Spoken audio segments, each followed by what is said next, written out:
അതിക്രൂര കൊലപാതക വാർത്തകൾ പങ്കുവെക്കേണ്ടി വരുന്ന ക്രൈം ഫയലിൽ ഇന്ന് മുനീറയുടെ മരണം കൂടി അതീവ ദുഃഖത്തോടെ അതിലേക്ക് ചേർത്ത് വെക്കുകയാണ്. കോഴിക്കോട് ഫറൂഖ് കോളേജിന് സമീപം ഭർത്താവിന്റെ വെട്ടേറ്റ് ചികിത്സയിലായിരുന്ന മുനീറ ഒടുവിൽ ഇന്ന് മരണത്തിന് കീഴടങ്ങി. പണം നൽകാത്തതിലെ വൈരാഗ്യത്തിലാണ് ലഹരിക്ക് അടിമയായ ഭർത്താവ് ജബ്ബാർ അതിക്രൂരമായി മുനീറയെ വെട്ടി വീഴ്ത്തിയത്. ഒടുവിൽ 4 നാൾ നീണ്ട ജീവന് വേണ്ടിയുള്ള ആ പോരാട്ടം നിലച്ചു. മനസാക്ഷിയെ നടുക്കിയ ഈ സംഭവം ലഹരിയുടെ ആസക്തിയിൽ മനുഷ്യജീവന് പുല്ലുവില കൽപ്പിക്കുന്ന ക്രൂരതയുടെ മറ്റൊരു നിർസാക്ഷ്യമാവുകയാണ്. കോഴിക്കോട്ട് നിന്ന് ഇംതിയാസ് കരീം തയ്യാറാക്കിയ റിപ്പോർട്ടിലേക്ക്.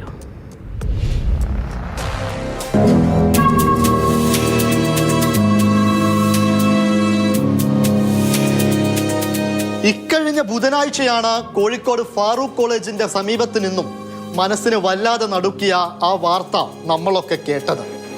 KM ജബ്ബാർ എന്ന മധ്യവയസ്കൻ തൻ്റെ സ്വന്തം ഭാര്യയായിട്ടുള്ള മുനീറയെ കത്തികൊണ്ട് കൊലപ്പെടുത്താൻ ശ്രമിച്ചു.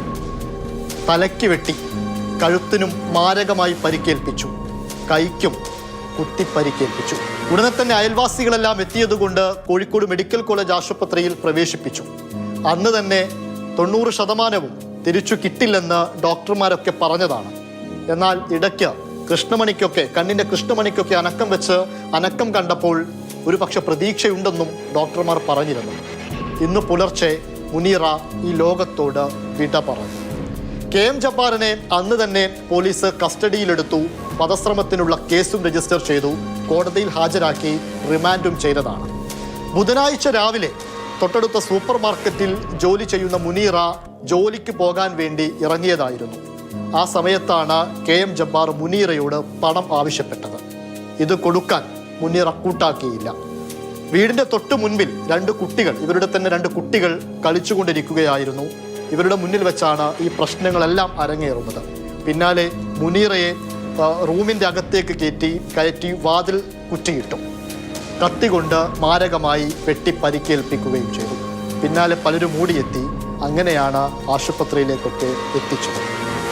എന്നാൽ കഴിഞ്ഞ വർഷവും സമാനമായ രീതിയിൽ തന്നെ മുനീറയ്ക്ക് ഈ KM ജബ്ബാറിൽ നിന്ന് അക്രമം ഏറ്റുവാങ്ങേണ്ടി വന്നിരുന്നു. അന്ന് പോലീസിൽ പരാതി എത്തിയെങ്കിലും പിന്നീട് കുട്ടികളെയൊക്കെ ഓർത്ത് അവരോടൊപ്പം ജീവിക്കണമെന്ന ആശ കൊണ്ടൊക്കെ ഒരുമിച്ച് താമസിക്കാൻ മുനീറ തന്നെ തീരുമാനിക്കുകയായിരുന്നു. അങ്ങനെയാണ് വീണ്ടും ഒരുമിച്ച് താമസിക്കുന്ന സ്ഥിതിവിശേഷം ഉണ്ടായത്. എന്നാൽ KM ജബ്ബാർ ലഹരിക്കടിമയാണ് എന്നാണ് ബന്ധുക്കളെല്ലാം ആരോപിക്കുന്നത്. കൃത്യമായിട്ട് ഈ കാര്യങ്ങളൊക്കെ അറിയാമെങ്കിലും അതിനെയൊന്നും തടുക്കാൻ ബന്ധുക്കൾക്കോ മറ്റും സാധിച്ചില്ല എന്ന ഒരു സങ്കടകരമായ കാര്യം കൂടെ ഈ വിഷയത്തിലുണ്ട്. ലഹരി ഉപയോഗിക്കാറുണ്ടായിരുന്നു? നേരത്തെ അറിയാമായിരുന്നു നിങ്ങൾക്ക്?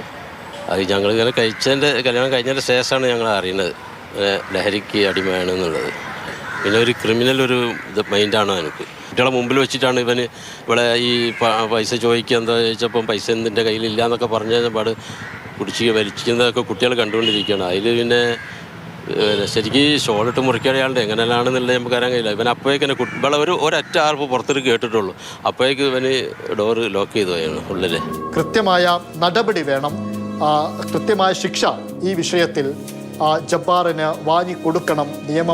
നിയമത്തിൻ്റെ വഴിയിൽ തന്നെ ജബ്ബാറിന് വേണ്ടത്ര ശിക്ഷ നൽകണം എന്നുകൂടെയാണ് ഇവരുടെ ബന്ധുക്കളെല്ലാം ഇപ്പോൾ പറഞ്ഞത്.